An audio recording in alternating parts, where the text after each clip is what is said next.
r/relationships. Elementalivals says. Just moved into my dream apartment with my GF. And it's been bad. Been together for almost 2y, known each other for 10y, moved in together a week and a half ago.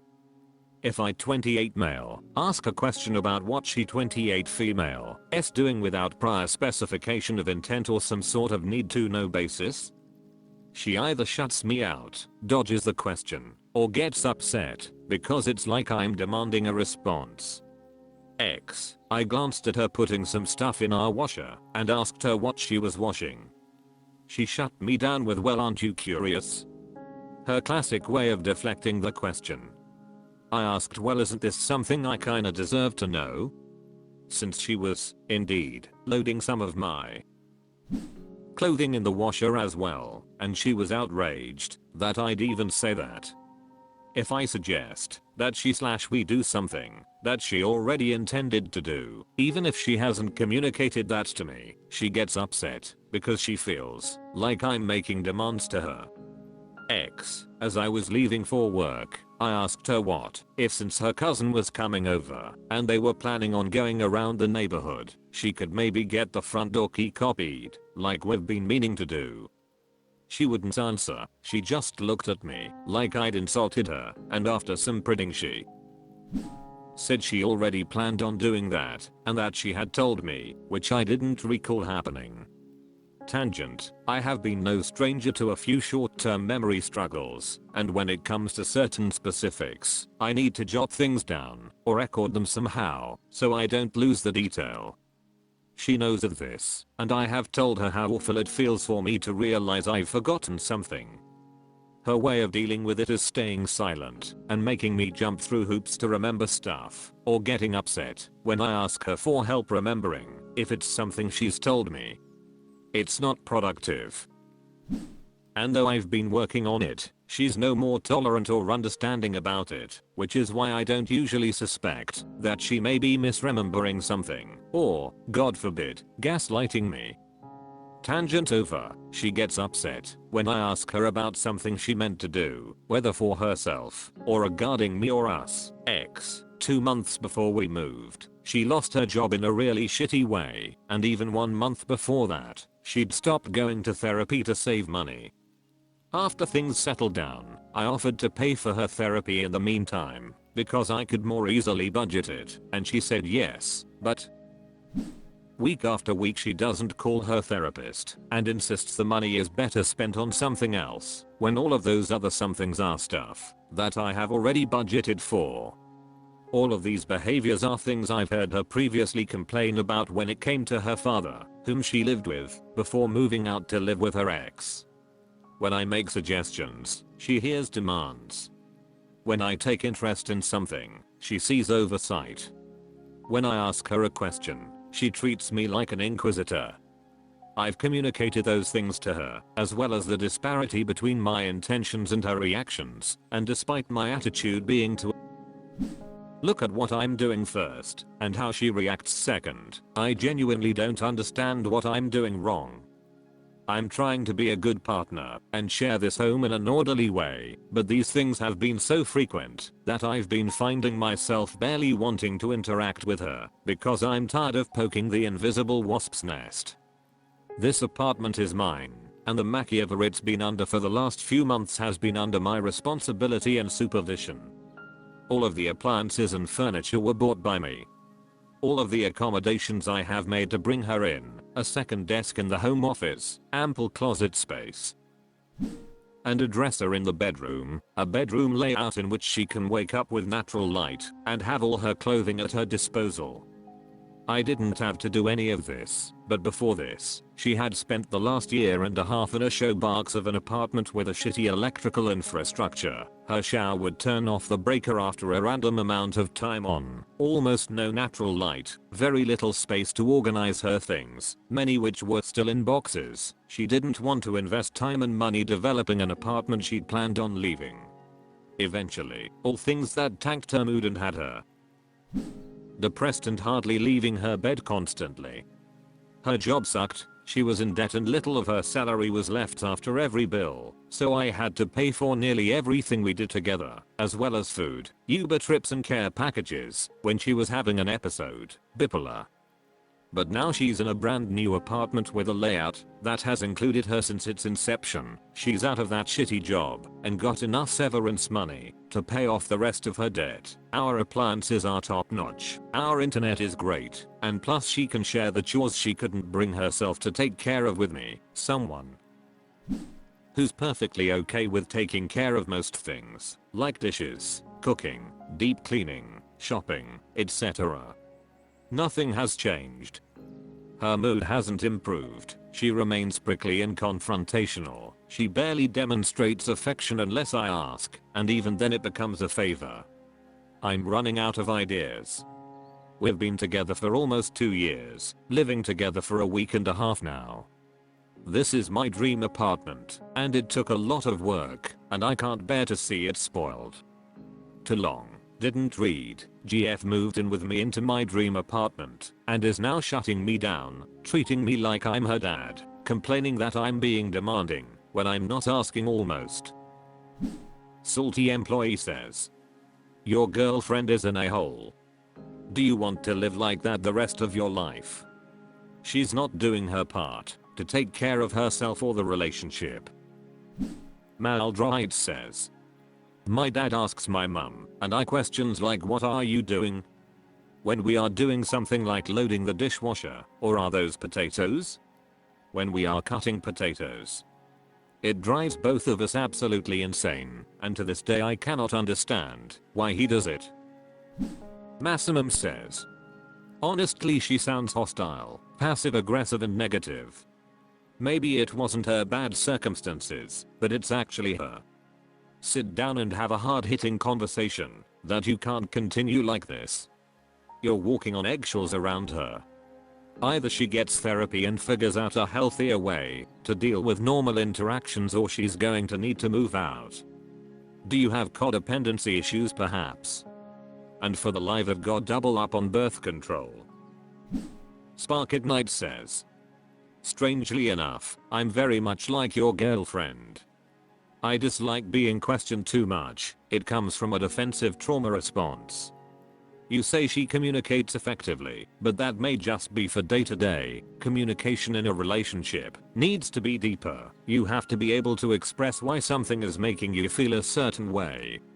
If she doesn't know why herself, then she won't be able to tell you why either. You said you give her space, but she is cold to you when you speak to her.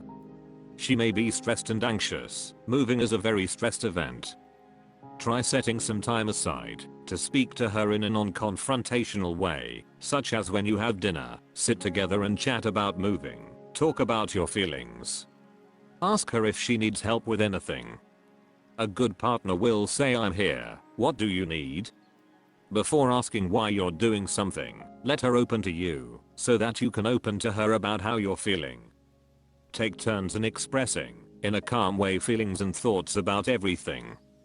You agreed to so certain chores on certain days and that's why you questioned her about the washing, but she may have needed a certain top or pants and just decided to put on a load of washing. Try not to think too hard about setting chore schedules. They usually sort themselves out over time. Van Optum says, might be putting a lot of pressure on herself and keeping that to herself. The reactions you're seeing could conceivably be that venting itself. Mirasi Natch says, I can relate to your girlfriend's behavior of questioning, as I was similar in my previous relationship. Instead of viewing it as my partner making demands, I saw it as them micromanaging my actions. My ex was a perfectionist, whereas I'm not. Although I'm not messy, I don't feel the need to have everything in a specific place all the time. I just operate differently. During our first couple of years living together, I constantly felt inadequate. My ex would micromanage most of the tasks I did and point out what I was doing wrong.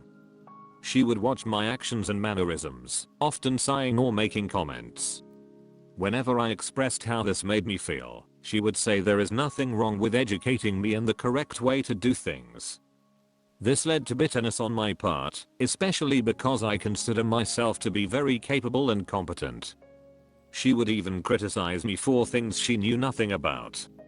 For example, I have always fixed my own vehicles. I have been changing my own brakes since I bought my first car. My ex on the other hand has no knowledge of vehicles to the point that she doesn't even like to pump her own gas for fear of doing it wrong. When I was changing the brakes on our car, she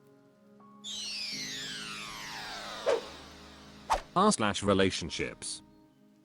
Scene 96 says, my 27 male, ex-girlfriend 26 female, wants to try again. Too long, didn't read. My ex-girlfriend and I first got together 6 years ago, and from day one, we got on like two peas in a pod. Then after 2.5 years together, she fell pregnant. We had spoken about kids before, and we both wanted a family, but not after just 2 years together. We spoke about it a lot, asked a few of our friends that already have kids and eventually decided to go for it. We also agreed that, even if our relationship doesn't last, our child's well-being would always come first. Right before the lockdown in 2020, 3 weeks before the due date, we welcomed a perfect little girl and both of us were completely infatuated. It was a big adjustment, but our girl was an angel and we settled into parenthood rather quickly. Everything was going great at first, but 3 months later, it all changed. I was working late when I got a text from my mother to tell my mum girlfriend dropped our daughter off with her while she ran some errands, but 4 hours later, she hadn't returned, and now she wasn't answering her phone. I called too, but she didn't answer. Me either. I got out of work, collected my daughter, and went home to find a note from my girlfriend. She said that she couldn't handle the stress of lockdown and the baby and she just needed some time to clear her head. She also said not to call and that we would talk soon, but days turned to weeks with no contact from her or anyone else other than her sister who visited her niece often but never mentioned my girlfriend. Fast forward 3 years and my ex-girlfriend is slowly starting to reach out again. It was slow at first, liking photos of our girl on Instagram and the odd comment, but that was it until last week. She sent me a text saying that she had seen how well our daughter and I are doing and asking if we could meet up. I was reluctant, but we agreed before our daughter was born that her well-being is what mattered the most, so reluctantly, I agreed to meet for a coffee so she can see our girl, but I'm having second thoughts. How do I forgive her for walking out on me and more importantly, on our daughter? Nervous Implement 616 says, why should you get up again and again? Both at 9225 says, she abandoned you, and both of yours daughter, remember that always. North_sky_6563 says, sounds like she was dealing with Paige's depression. I'd say meet separately and take things very slow. What did she do in those 3 years? Did she go to therapy? Is on meds? OpenUp.byte says, she abandoned you both to be with another guy and probably cheated when she left, it didn't work out, and wants to return to you as a backup option, and apparently to her child she abandoned. Yeah. Let her feel the consequences of her actions through accountability. Sidewaist Auto Eyes says, absolutely do not see her for the first time with the kid there. You have no idea what this woman really wants, or is even like at this point. Good lord. FrostyGate 1894 says, don't let her meet your daughter. File for full custody if you haven't already done it yet. Child abandonment is something courts hate to the core. Also sue her for backdated child support for all the absent years. She will probably get supervised visitation after appropriate counseling if she agrees to pay child support. If she refuses, then tell to get lost. Don't introduce the daughter to her again. She has to show that she is fully committed by doing all the above and more. And under no circumstances, start a relationship with her baby mama. That ship has sailed. And you both know it very well. Undefined_63 says, Protect yourself and your daughter, legally and emotionally. Talks about meeting the little one can wait until after that. She abandoned the girl for far too long, and this has implications in custody and in the way your daughter sees the world. She is young, and a heartbreak can be especially significant in these years, leading to trauma and sense of abandonment. It's the old saying of believe in God, but tie your camel, atheist but seems appropriate. Snavlerace says, glutton for punishment, A. Might want to give a hard pass on that course of action, Redditor. Divinatory says, what if you had a nice car, then one day realized it had no brakes? You would be very careful. Same. Here. Polite, kind. Allow her to see the child from time to time, but be aware that someone like her could just run off with the child if she feels like making up for lost time. Lots of repair needed if you plan to drive that car again. Sknosberry says, you should forgive her for your own sake, not hers. Relieve yourself from carrying hatred and bitterness around with you. That doesn't mean you need to allow her back until your child's life without a clear understanding of her current mental health situation and her expectations. Skepticism is warranted, and protecting your daughter's well-being is paramount. My suggestion is to meet with her first without your daughter present, and hash out the adult end of the conversation. If you are left feeling uncomfortable, then it might be time to get lawyers involved.